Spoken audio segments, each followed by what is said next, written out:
오늘 보실 성경 말씀은 요한계시록 3장 7절로 13절을 보시겠습니다.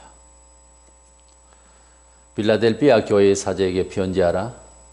거룩하고 진실하사 다윗의 열쇠를 가지신 이 곧 열면 닫을 사람이 없고 닫으면 열 사람이 없는 그가 이르시되 볼지어다 내가 네 앞에 열린 문을 두었으되 능히 닫을 사람이 없으리라. 내가 내 행위를 아노니 내가 작은 능력을 가지고서도 내 말을 지키며 내 이름을 배반하지 아니하였도다. 보라, 사단의 회당 곧 자칭 유대인이나 하나 그렇지 아니하고 거짓말하는 자들 중에서 몇을 내게 주어 그들로 와서 내 발 앞에 절하게 하고 내가 너를 사랑하는 줄을 알게 하리라. 네가 나의 인내의 말씀을 지켰은즉 내가 또한 너를 지켜 시험의 때를 면하게 하리니 이는 장차 온 세상에 임하여 땅에 거하는 자들을 시험할 때라. 내가 속히 오리니 네가 가진 것을 굳게 잡아 아무도 네 멸관을 빼앗지 못하게 하라. 이기는 자는 내 하나님 성전의 기둥이 되게 하리니 그가 결코 다시 나가지 아니하리라. 내가 하나님의 이름과 하나님의 성 곧 하늘에서 내 하나님께로부터 내려오는 새 예루살렘의 이름과 나의 새 이름을 그의 위에 기록하리라. 귀 있는 자는 성령이 교회들에게 하시는 말씀을 들을지어다. 아멘. 빌라델비아는 지금 알라살이라고 하는 곳인데요. 사대에서 동남쪽 약 40km 떨어진 지점에서 고원도시로서 포도가 많이 생산된 곳이라고 합니다. 이 교회는 암미아라고 하는 여선지자가 세운 교회라고 전해지고 있습니다. 이 빌라델비아 형제를 사랑한다는 뜻이 있는데 이 교회는 특별히 우리가 교회의 아름다운 모델로서 그 정신을 사모할 만한 교회입니다. 본문 7절에 빌라델비아 교회 사제에게 편지하라. 거룩하고 진실하사 다윗의 열쇠를 가지신 이 곧 열면 닫을 사람이 없고 닫으면 열 사람이 없는 그가 이르시되 빌라델비아 교회에 나타나신 주님의 모습은 다윗의 열쇠를 가지시니라. 다윗은 구약의 메시아에 대한 예언적 칭호이기도 합니다. 이 다윗 왕은 구약의 모든 왕 중에서 성군으로 칭호되는 아주 귀한 왕이었습니다. 에스겔 34장 23절에 내가 한 목자를 그들 위에 세워 먹이게 하리니 그는 내 종 다윗이라. 그가 그들을 먹이고 그들의 목자가 될지라. 여기 그 다윗은 신약에 올 메시아에 대한 어떤 예언적인 그런 칭호가 되기도 합니다. 왕의 그 군이라고 하는 것은 지금도 마찬가지입니다만 문을 열면 닫을 사람이 없고 닫으면 열 사람이 없는 키를 가진 열쇠를 가지신 분이다 이렇게 표현되고 있는데 이것은 왕권적 힘을 가진 그리스도의 그 왕권적 힘, 왕의 권세를 가지신 예수 이렇게 이 교회에 나타났는데 이 교회는 그러한 능력의 주님 안에 있는 교회다 그런 뜻이죠. 그래서 열면 닫을 사람이 없고 닫으면 열 사람이 없는 그런 주님, 열쇠를 가지신 주님이라고 하는 것은 불가항적인 왕권을 가지고 있는 주님이시다 하는 뜻입니다. 그러한 주님으로 이 교회에 나타나신 것은 이 교회가 영성이 그만큼 이 세상의 악한 무리들을 이길 수 있는 능력을 보유한 교회라는 거죠. 몇 가지 살펴보려고 하는데 첫 번째로 이 교회의 축복된 것은 진리로 살기에 힘들죠 우리가. 근데 참 이 교회는 잘 참아낸 교회라는 겁니다. 우리가 이런 환난이나 어려움을 당할 때 정치적 환난이 아니라도 세상을 살아가면서 예수 교인으로서 살아간다고 하는 것은 올바로 살려고 할수록 힘듭니다. 근데 이 교회는 먼저 작은 능력으로도 진리를 지킨 교회로서 모델이 됩니다. 예수를 믿는다고 하는 것은 형편이 조금씩 다 다른데 처음에 믿을 때나 또 믿고 살아가는 과정에 각자 신앙의 그 연륜을 쌓아가면서 형식이 조금 다를 수가 있어요. 본문 8절에 보면 볼지어다 내가 네 앞에 열린 문을 두어서 내 능히 닫을 사람이 없으리라. 내가 네 행위를 아는 네가 작은 능력을 가지고서도 내 말을 지키며 내 이름을 배반하지 아니하였도다라고 말씀하고 있습니다. 이 교회는 결국 규모나 경제적 능력이나 여러 가지 면에서 연약한 교회라는 거죠. 그럼에도 불구하고 주님의 말씀을 잘 지켜나가는 그런 돈독한 신앙인이었다. 그런 교회였다는 거죠. 우리가 하나님 앞에 감사하는 표현에 있어서 헌금을 하는데도 사람마다 형편이 다 다르기 때문에 차이가 있습니다. 근데 마가복음 12장 42절로 44절에 보면은 가난한 과부가 동전 2렙돈을 바칠 때 주님께서 저는 많은 사람들보다 여러 사람들보다 많이 낸 그런 헌금이라고 말씀을 하셨습니다. 모든 사람보다 많이 넣었다.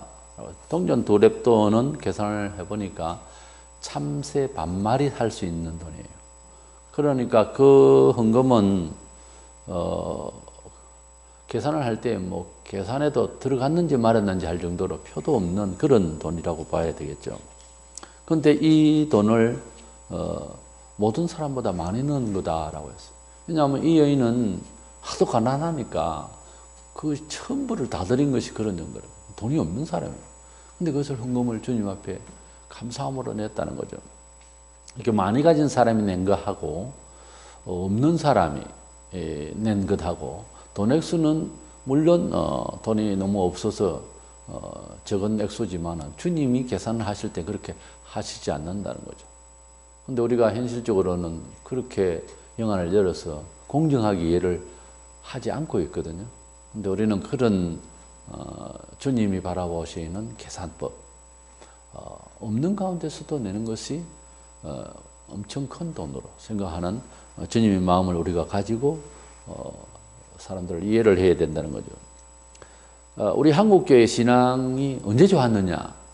사실은 이제 한 100여 년 되는 이 한국교회의 신앙이 가장 투철했다 할까요? 일제 탄압 시기였습니다. 그 상황이 열악한 상황이고 정치적으로 아예 압제를 당하고 무슨 의논조차 할 수 없는 상황에서 모여서 그렇게 또 의논한다면 오히려 더 위험한 그런 시기에 각자가 주님을 그렇게 한 마음이 되어서 그렇게 끝까지 믿음을 고수하고 순교까지 많이 하는 그런 시기에 한국교회 사적으로 볼 때 가장 신앙이 좋았던 시기였습니다.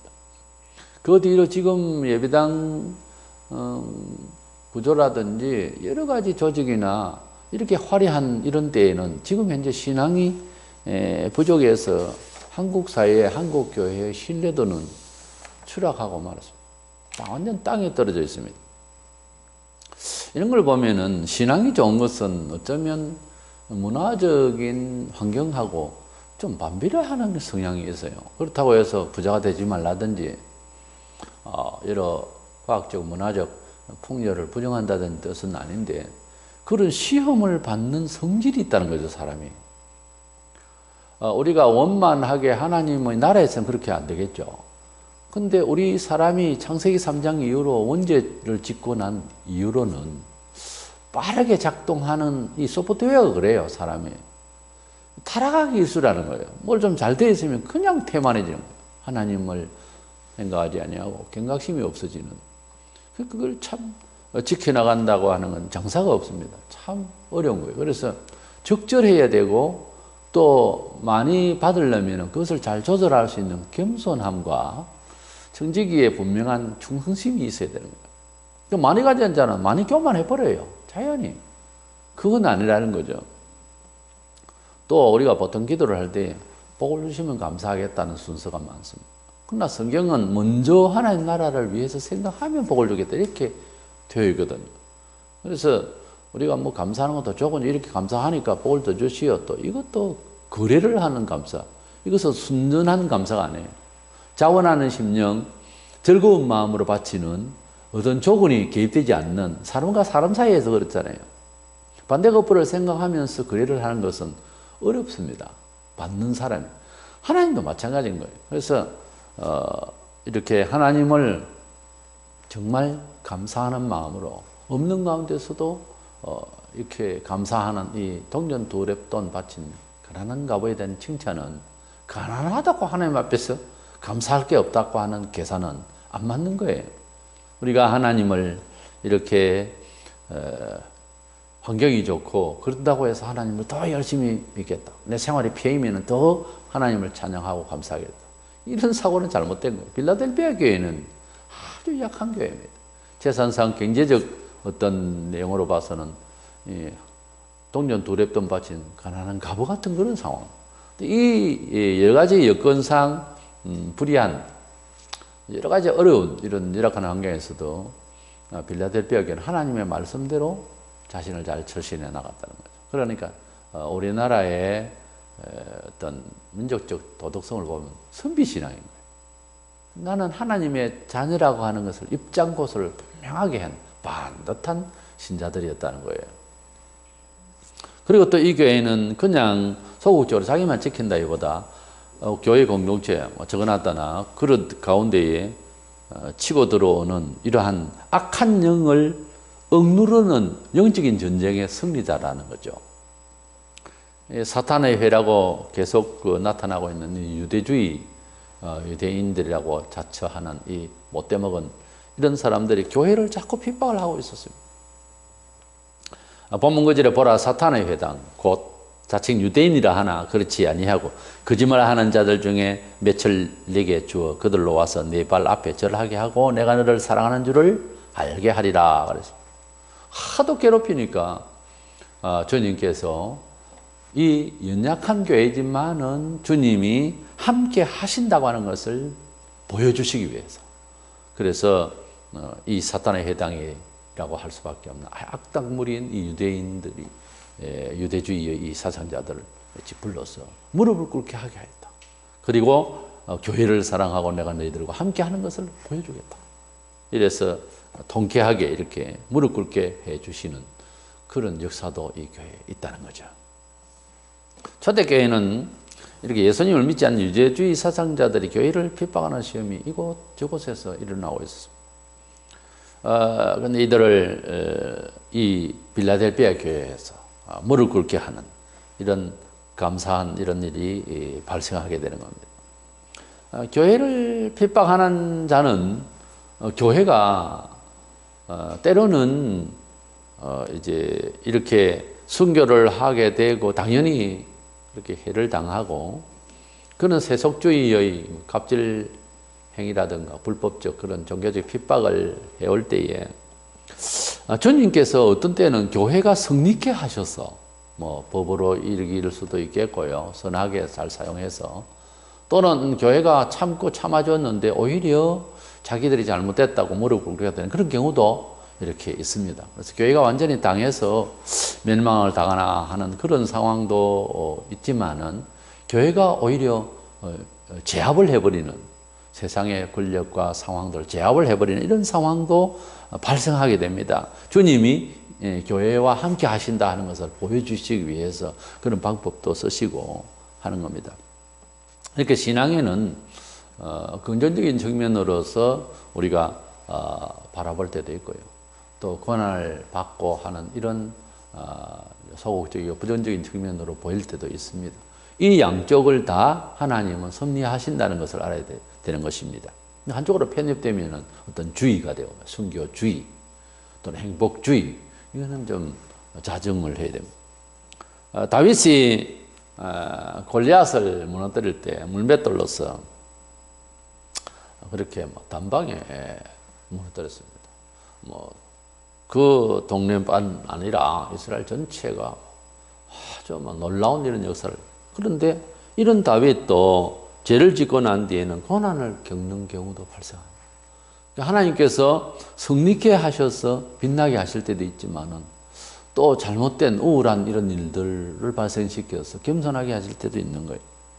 베드로와 바울도 보면 사도행전에서 아주 하나님께서 천사를 동원해 가지고서 옥에 갇혀 있는데도 저절로 그냥 옥문이 열리고 이런 식으로 해서 기적을 나타내 보이시는 경우도 있지만은 돌에 맞아서 피투성이가 되고 이렇게 또 고난을 받을 때도 있는 거예요. 우리 한국교회 일제환란기에도요, 많은 사람들이 고난을 당했죠. 그러나 보이지 않는 하나님이라고 너무 억지로 그렇게 하면 하나님께서 그들에게 살아계심을 보여주시기 위해서 정도를 통해서나 어떤 단체를 통해서 하나님 영광이 나타나서 일본 사람들에게 핍박을 제재하는 이런 역사도 있었습니다. 그래서 크게 보면은 불심판이라고 할 만한 이런 히로시마의 원자폭탄이 떨어진 것까지도 성도들의 기도의 결실로 사실 보는 겁니다. 그래서 하나님께서 끝내는 승리 있게 하시는데 그 과정에 있어서 너무 화를 많이 당하고 힘든 경우다 하는 경우도 있고, 또 때로는 이제 하나님께서 승리케 하시는 그런 과정을 통해서도 위로를 해주시는 것입니다. 요한계시록에도 보면은 말세의 큰 환란기에도 큰 환란을 받아서 많은 성도들이 죽을 수도 있지만은 또 하나님의 권능을 나타내어서 능력을 발휘하게 해서 힘을 잃지 않도록 하시는 경우도 이렇게 그림이 나오거든요. 근데 이렇게 하나님을 믿으면서 어떤 사람은 좀 평탄한 것 같고, 왜 내만 이렇게 힘드냐, 이런 불만이 생길 수가 있거든요. 근데 가장 나쁜 이해는 어떤 건가 하면, 예수 믿으면서 무조건 환난을 피하고 부자가 되고 모든 것이 편하고 뭐 할렐루야 그렇게만 생각하는 것이 가장 잘못 오해하는 겁니다. 그게 정말론적으로는 대환란이 오면은, 그래서 이런 식으로 믿는 사람은, 잘 믿는 사람은 휴거되어서 공중으로 날아 올라가고, 잘 못 믿는 사람은 순교를 해야 구원을 받고 뭐 이상한 이런 말도 안 되는 구원론을 펼칩니다. 이 휴거론자들이 생각하는 이 생각은 지금 그렇게 믿으면은 지금 예수 믿는 생활 자체도 그런 식으로 이해를 한다는 거죠. 그러니까 하나님을 믿는 것은 천국과 우리 죄를 위하여 돌아가신 예수 그리스도를 통하여 믿음으로 그 은혜에 감사하고 우리 하나님 나라를 마지막 소망으로 알고 세상에서 그렇게 그 정신으로 감사함으로 섬기며 살며 이웃을 내 몸처럼 사랑하며 살고 그렇게 희생하며 살겠다, 이래 돼 있어야 되는데, 하나님을 믿었더니 잘되게 하시는 하나님이니까 내가 문화적으로 번영하면서 삶을 내가 이 세상에서 잘 누리리라, 이런 사고를 가진 소위 기복주의 신앙이라고, 번영신앙이라고, 이런 식으로 하나님을 믿으면 고난이 올 때에 우리가 자식을 키워도 그렇고 성장통이라는 게 있는 겁니다. 어렵게 되어지는 경우에 잘 인내한 만큼 성숙하는 겁니다. 잘 알잖아요. 하나님께서 사람을 그렇게 훈련을 하는 과정은 너무도 상식적으로 성경에 많은 부분에 보입니다. 자기를 그렇게 더 업하기 위해서는 하나님께서 인도하심을 자세히 생각할 줄도 알아야 된다. 아무 생각이 없는 거예요. 왜 나에게 환난을 주느냐, 이런 식으로만 생각하면은 이게 이제 신앙 성장에는 문제가 있는 거예요. 그래서 모든 걸 긍정적으로 어쩌고 하면서 하는 사람들이 이 신앙을 사실은 잘못 가지게 되는 것이고, 그런 사람들이 끝까지 잘 되느냐면 그렇지 않습니다. 긍정주의자들이 언제나 긍정적으로 잘 될 것 같아도 안 되는 거예요. 가령 뭐 수정교회를 인도했던 로버트 H. 슐러라는 사람이 이제 고인이 됐습니다만, 적극적 사고방식을 가져가서 온 세계의 이 기독교 신앙을 오해시켰는데, 그 왜 끝까지 긍정적으로 그 교회를 못 살려냈냐고요. 어떻게 답할 겁니까? 긍정 마인드로 가면 다 된다며. 그러니까 일방적으로 잘 되게 하시기만 하는 하나님으로만 생각하면은 성경에 해석이 안 되는 겁니다. 그렇게 하면. 그래서 뭐 하나님은 믿고 뭐 잘 될 때도 있고 못 될 때도 있다, 이런 식으로 운명론적으로 받아들이는 것이 아니라 궁극적으로는 잘 되게 하시는데, 사람마다 경우가 다 다르니까 어떤 사람은 극한 환난을 받을 수 있어요. 무슨 계획이 있었어? 어떤 프로그램에 의해서 하나님은 그런 순차적인 과정을 주시는데, 나에게는 그런 일이 없다. 그렇다고 해서 내가 더 행복한 거냐? 꼭 그렇지는 않는 겁니다. 사람마다 경우가 다 다르다는 거죠. 그러나 주님의 인도하심을 자세히 잘 생각하면서 따라가자는 거죠. 주님의 기도문에 보면은 야모 17장 15절에 내가 비옵는 것은 그들을 세상에서 데려가시기를 위함이 아니요 다만 악에 빠지지 않게 보존하시기를 위함이니이다. 주님이 제자들을 위해서 기도하시고 결국 우리를 위해서도 지금도 기도하고 계십니다. 로마 판자 34절과 히브리 7장 25절에 딱 두 구절이 나오는데 주님은 우리를 위해서 성천 이후에도 살아 계시니까 중보 기도를 하고 계세요. 어떤 기도를 하실까? 생전에 여기에서 계실 때에, 땅에 계실 때 기도하는 거와 마찬가지예요. 우리가 악에 빠지는 것이 아니라 악에 이기는 거예요. 그리고 악에서 피해서 날아가는 것이 피하기만 하는 것이 아니라 그 악과 맞닥뜨렸을 때에 하나님의 선으로 이겨나갈 수 있도록 힘을 주신다는 거예요. 그것은 순교를 통해서도 굳건히 그 진리됨을 끝까지 정절을 지키는 경우도 있고요. 또 그것을 통해서 하나님 영광이 나타나서 또 나름 성립케 하시는 문화사적 성리를 통해서도 보여주시고요. 이렇게 두 가지 다 할 수 있는데 주님이 기도하실 때 이 내용을 보면 하늘나라 올라가셔서는 그렇게 기도를 안 한다고는 볼 수 없잖아요. 우리를 위해서 기도하실 때 내가 비없는 것은 세상으로 데려가기 위함이 아니고 다만 악에게 빠지지 않고 보존되기를 이렇게 기도하고 계시거든요. 이게 각오를 해야 됩니다. 예수를 믿으면은 단순히 몸이 편하고 이렇게 많은 것이 아니라 어려움이 있을 수 있는데 다만 주님이 늘 함께 하셔서 지켜주시만 계시면 내가 살이 애이는 아픔이 있더라도 주님이 우리를 인정해 주시는 진리의 틀 안에서만 내가 있다면 이거 안전할 수 있는 거죠. 그것을 자신을 늘 돌아봐야 되는 거예요. 그에 우리가 너무나 잘 아는 다니엘의 세 친구 이야기도 있습니다. 다니엘 3장 17, 8절에 왕이여 우리가 섬기는 하나님이 계시다면 우리를 맹렬히 타는 풀무불 가운데서 능히 건져내시겠고 왕의 손에서도 건져내시리이다. 그렇게 하지 아니하실지라도 왕이여 우리가 왕의 신들을 섬기지 아니하고 왕이 세우신 금신상에게 절하지도 아니할 줄을 아옵소서. 이 친구들이요. 신앙이 얼마나 절개가 분명했던지. 느부갓네살이 자기를 닮은 우상을 만들어 놓고 전국적으로 절 안 하면 죽인다고 그랬어요. 풀무불 가운데 집어넣어서 다 태워버리라. 그렇게 이제 왕의 명령을 했는데, 우리는 하나님 외에는 금신상에 절할 수 없다고. 근데 그렇게 안 한다고 해서 우리가 불 가운데 집어 던져져도 하나님이 지켜주실 것이고, 또 당신 왕에게도 우리를 지켜주셔서 건져주실 거라고. 근데 혹시 우리가 던져졌는데 혼란을 받았어. 근데 하나님께서 지켜주지 아니하시고 건져주지 아니하실지라도 왕이여 아옵소서. 그렇다고 했어 우상에게 절은 안 할 겁니다. 이렇게 말하는 거예요. 이 듣는 사람이 황당하죠. 보면 이렇게 당당했던 겁니다. 그래서 실제 던져졌고, 그런데 이들이 말한 대로 구원함을 받고 빼내심을 받고 하나님의 능력으로 도움을 받은 거예요. 얼마나 죽을 각오가 되어 있었으면 이렇게 왕에게 대놓고 아예 말을 하겠습니다. 우리가 신앙적으로 살 때에 생활에 복이 없을지라도 주의 약속과 영생 구원을 감사하는 정신을 잃지 않아야 됩니다. 우리가 하나님을 믿는 것은 언제 일이 잘 풀리고 복이 되고 세상에 인기 있고 좋은 자리 찾고 그것만 가지고서 복이라고 하려고 조건적으로 우리가 하나님을 만난 건 아니지 않습니까?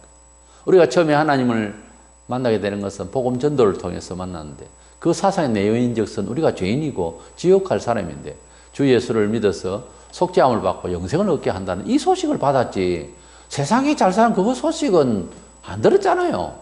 그런 이야기 하려고 예수님이 천국에서 이 세상에 오셨던 것 아닙니다.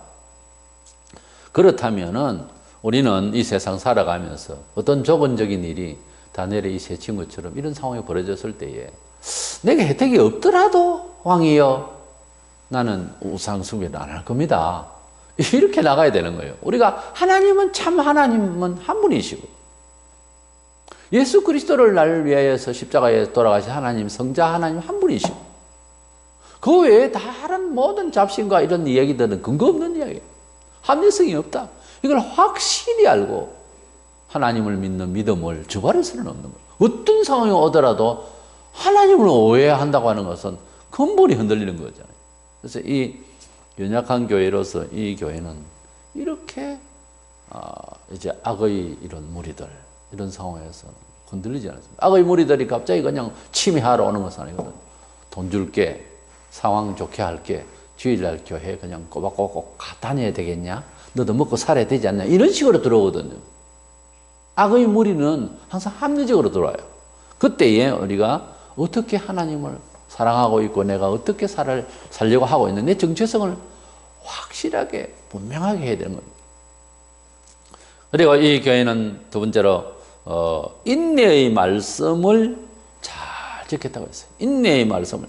진리를 따라 살려고 하는 것은 사람으로는 그 근성이, 진리는 다른 말로는 영어로는 번역을 할 때 알아야 되는 truth라고 하는 말로 이렇게 참되다. 이렇게 하나님은 진실하시고 참되다는 거예요. 근데 사람은 로마 3장 4절에 다 거짓되다는 거예요. 다 갈로 열고 공자, 명자, 소크라테스 누구나 다 거짓되다. 로마 3장 4절 그랬죠. 하나님은 참되시고, 하나님이 참되시다고 하는 말은 상대적으로 사람은 거짓된 기질이 근본이라는 거예요.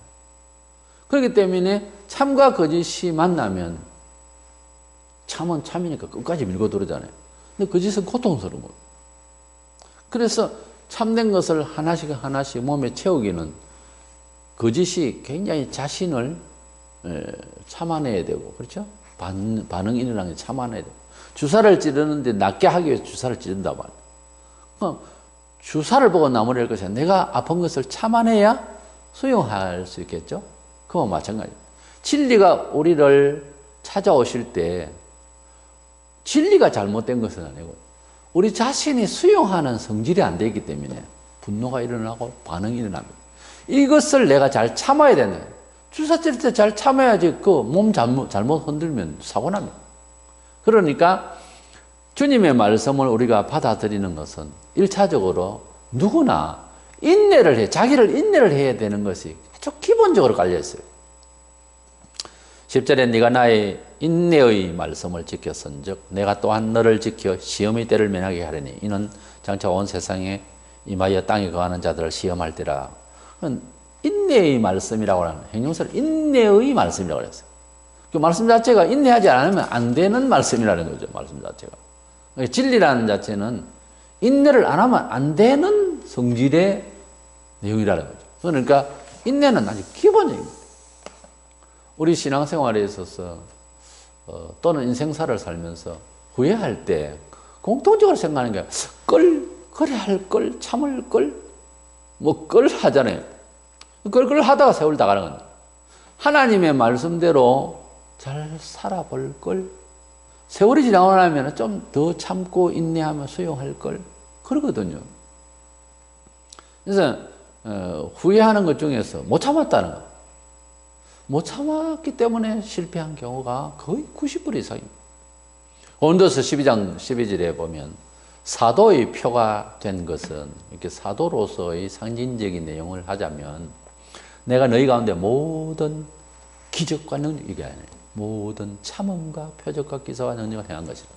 사도의 표된 것이 제일 첫 번째 모든 참음과 인내를 잘했다는 거예요. 이것이 사도의 사인, 표나는 거예요. 최고의 목사로 자랑하는 것은 참음으로 경건함이 아니라 무슨 요즘 교회 건물이 크다든지 이런 세속적 영광을 내세우는 것은 옳지 않습니다. 진정한 사도는 모든 일에 잘 참는 인내와 경건이 앞서야 됩니다. 빌라델피아 교회 받을 시험의 때라고 하는 것은 정확히는 알 수 없지만 시험을 또 한 번 크게 받을 날이 올 것을 예언해 주시고, 그러나 이 시험의 때를 잘 이기고 면할 수 있도록 지켜주실 것을 또 약속하셨습니다. 면하게 하리니 장차 온 세상에 임하여 땅에 거하는 자들을 시험할 때라. 장차 온 세상에 임하여, 정말 원적인 표현인데요. 그렇다고 빌라델피아가 지금까지 있을 것이 그 말이 아니라 이러한 교회로 중심으로 살아가는 교회는 반드시 주님이 그 때를 지켜주실 것을 말씀합니다. 면한다 하니까 휴거라고 하는 말을 사람들이 쓰는데 그렇지 않습니다. 그 일을 잘 면했다고 하는 건 그 일을 무난히 잘 이겨서 지나가게 됐다는 그런 뜻이에요.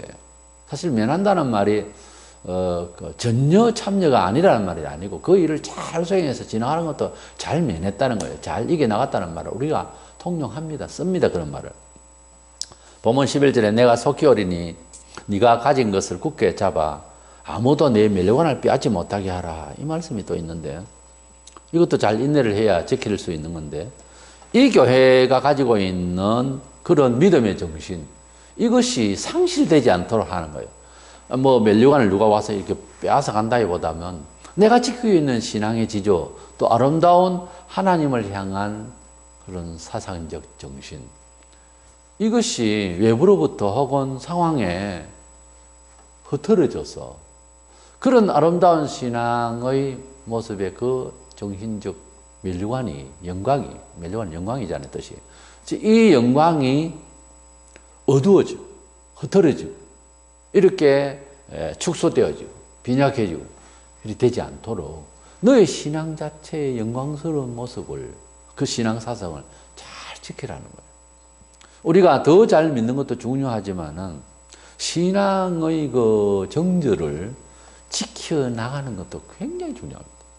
원래 기독교 신앙은 사도들이 믿었던 신앙 그 내용은 복음서를 위시해서 사도행전에 보이잖아요. 사도들의 신앙을 전승하는 거예요. 담는 거예요. 물려받는 것이지 오늘날은 뭐 우리가 사도들처럼 꼭 그렇게 믿어야 되냐 이런 말을 함부로 그렇게 놀리는 게 아닙니다. 사도들의 신앙을 그대로 전수해 나가는 거예요. 그렇게 살려면 지금 어렵고 그런 말 할 것이 없어요. 지금 어려운 건 어려운 거고 하나님이 어떻게 하시겠죠. 그렇게 생각하는 것이 믿음이지. 신앙 정신을 잘 정절을 지키는 우리 한국교회가 해방 직전으로 굉장히 돈독한 신앙으로 세계적으로 참 유례가 없는 것은 아름다운 신앙을 가졌습니다. 근데 세월이 흐르면서 물질적으로 조금 풍요해지면서 물론 우리의 노력도 있지만 하나님은 은총을 주셨다고 봐요. 이런 가운데서 그냥 이 신앙 다 팔아먹고 얼마나 많은 변화가 와버렸는지 모릅니다. 이것이 회복되는 데 있어서 상당히 지금 어려움이 있어요. 이 회복이 잘 안 됩니다. 지금. 그래서 신앙을 이 빌라델피아 교회는 정절을 잘 지키도록 누가 너의 신앙의 그 영적 멸류관을 빼앗지 않도록 하라. 지금 보면은 참 바른 신앙, 순기적 신앙을 가졌던 이런 교회 교파들이 다 뺏겼어요. 이것저것 이 모양 저 모양으로 이 좋았던 신앙을 다 훼손시키고 말았 이런 상황입니다. 지금 이 교회는 그렇게 되지 말라고 하는 그런 주님의 주문입니다. 그 다음에 마지막으로 세 번째, 이 교회를 축복하시면서 교회의 기둥 같은 존재가 될 것을 은혜롭게 언약을 해 주셨습니다. 빌라델피아 교회의 믿음은 곧 교회의 기둥 같은 존재가 될 것이라는 이런 말씀입니다.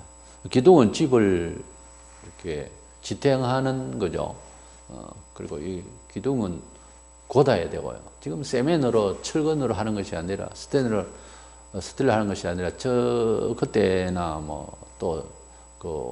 이제 새가 나오고 하기 전에 나무로 주로 또는 돌로 이렇게 하잖아요. 그러니까 보통 기둥은 이제 나무로 하기도 하고 돌이든지 뭐든지 이렇게 반듯해야 되는 거죠. 그리고 단단해야 돼요. 이 교회는 그런 교회라는 거죠, 사실은. 그래서 교회 하면은 빌라델피아 교회가 중심. 빌라델피아 교회가 가지고 있는 그런 사상적 가치를 추구해야 되는 거예요. 교회의 기둥이라는 거예요.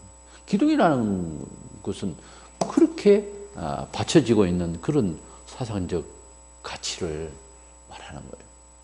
본문 12절에 이기는 자는 내 하나님 성전의 기둥이 되게 하리니 그가 결코 다시 나가지 아니하리라. 내가 하나님의 이름과 하나님의 성 곧 하늘에서 내 하나님께로부터 내려오는 새 예루살렘의 이름과 나의 새 이름을 그에 위에 기록하리라. 이렇게 그 기둥에 이제 그들의 이름이 또 그들의 사상이 이렇게 확실하게 편하게 기록되어지는 하나님 인정하시는 그런 교회로 삼는다는, 특별히 빌라델피아 교회는 하나님의 성전의 기둥이 되게 하신다는 말씀을 주신 것은 다른 교회들도 다 축복을 하실 때 또 말씀이 있습니다만 그러나 특별히 빌라델피아 교회를 향한 칭찬에는 의미가 깊은 내용이 더 있는데 주님의 마음에 딱 맞다는 거예요. 아주 주님의 마음에 맞았고 교회가 가질 가장 바른 사상이라는 거예요. 빌라델피아가 규모하고 뭐 이런 데 하나님이 크게 신경 안 씁니다. 사실은 우리 한국 교회가 좀 신경을 쓰고 있지 교회는 꼭 그렇게 뭐 거대하고 문화적으로 대단 어느 정도 발맞춰 가는 거는 자연스러운 현상이겠지만은 큰 풍요주의는 전혀 성경의 교회의 본래상이 아니에요. 적은 능력 가운데서도 불평 없이 신앙 양심을 잘 지켜나가던 교회였습니다. 인내를 참 잘하는 교회였습니다. 그러면서 시험 때는 사상을 잘 물려내는 그런 지조 있는 교회였습니다. 이 올고든 교회는 하나님 나라의 기둥이 된다. 하나님 사상의 중심이 된다는 거예요. 본문 15절에 하늘에서 내 하나님께로부터 내려오는 새 예루살렘의 이름과 나의 새 이름을 그 위에 기록하리라 그랬어요. 이렇게 축복하시고 기억해 주시겠다고 하는 것은 예수님의 이름을 그렇게 영광스럽게 드러내게 하는 교회로 삼겠다는 거죠. 그래서 누가 봐도 그 교회는 저 교회는 정말 중심이 되는 교회의 사상의 기둥이다. 이렇게 함으로써 주님의 이름이 영광스럽게 되어지는 이런 교회로 중심으로 그런 교회의 가치로 주님이 축복하신 것입니다. 그렇게 말씀하신 것이 꼭 내세에 축복하시겠다는 그런 내용의 그림이 아니라 이 지상에서 살면서도 빌라델피아 교회가 규모가 좀 작고 하지만 참 반듯한 바른 교회다라고 하는 중심을 통해서 빛나게 할 것을 말씀하셨으니까 내세에 기둥의 이름을 기록하고 그런 뜻이라기보다 지상에서도 이 빌라델피아 교회는 모두가 이구동성으로 주님의 교회답다라고 하는 것을 통해서 영광스럽게 할 것이라는 거예요. 그러므로 진정으로 신앙심이 좋으면은 또한 이렇게 약속하시고 기둥으로 삼는다고 하신 것처럼 구원의 확신을 덧입혀 주신다는 거예요. 우리가 주님께로부터 인정받는 것 이상 그 어떤 사람의 인정을 받겠습니까? 주님께서 아버지의 집에 성전에 기둥이 되게 하리라. 기둥은 밖에 나가지 않는다. 그냥 올려놓은 금덩이는 밖에 나가더라도 태풍이 파도가 치더라도 기둥은 있는 겁니다. 얼마나 바로박아난 기둥은 그렇게 끝까지 지켜주시고 끝까지 남게 하신다고 하는 것은 구원의 확신을 다시 한 번 더 확정해 주는 표현이거든요. 신앙심이 물질적인 것으로나 그 사람 명예 이런 것으로 점칠 수가 없고요. 얼마나 지조가 있는가에 따라서 목사는 이 사람은 이 험한 세상에 반드시 살아남겠다 이런 사람이 있고요. 어떤 사람은 저렇게 위태롭게 예수를 저래 오해하고 믿으면 어느 때쯤 되면 버리겠다는 생각도 듭니다. 예측이 된다고요. 그래서 이 빌라델피아 교회는 끝까지 지켜주시는 기둥 같은 집의 기둥처럼 남을 것을 말씀하시는 것은 구원의 확신을 한 번 더 확정해 주는 그런 은총이. 구원의 확신만큼 더 귀중한 게 뭐 있겠습니까? 이거저거 다 빼도 천당은 가야 되지 않습니까? 그래서 구원의 확정을 더 한 번 더 덧입혀 주시는 말씀입니다. 역시 13절에 모든 교회 말씀하신 것처럼 귀에 있는 자는 성령이 교회들에게 하시는 말씀을 들을지어다 라고 말씀하셨습니다. 반드시 끝에는 이렇게 성령이 교회들에게 하시는 말씀을 들으라고 했는데 이 세상 세속이라고 하는 것은 어차피 육신으로 살아가는데 여러 잡다한 소리를 들을 수 있습니다. 이 경우 저 경우에 따라서 인터넷에 많은 정보가 있고요. 또 교회의 흐름도 역사적으로 보면 세속적으로 여러 가지 성향을 받아가지고 막 변화를 받는 것을 우리가 여러 번 체험합니다. 이렇게 이 세상에 여러 합리적으로 또는 정치적으로 또는 여러 가지 가진 자의 갑질로 이 교회 사회에도 마찬가지로 끼리끼리 뭉쳐져 있습니다. 이런 가운데서 우리가 귀를 열고 항상 우리가 관심 가야 될 게 성령께서 주시는 진리의 말씀을 들어야 됩니다. 아시아 일곱교회 빌라델피아 교회를 살펴봤는데요. 이상하게도 에베소 교회는 좀 큰 교회였습니다.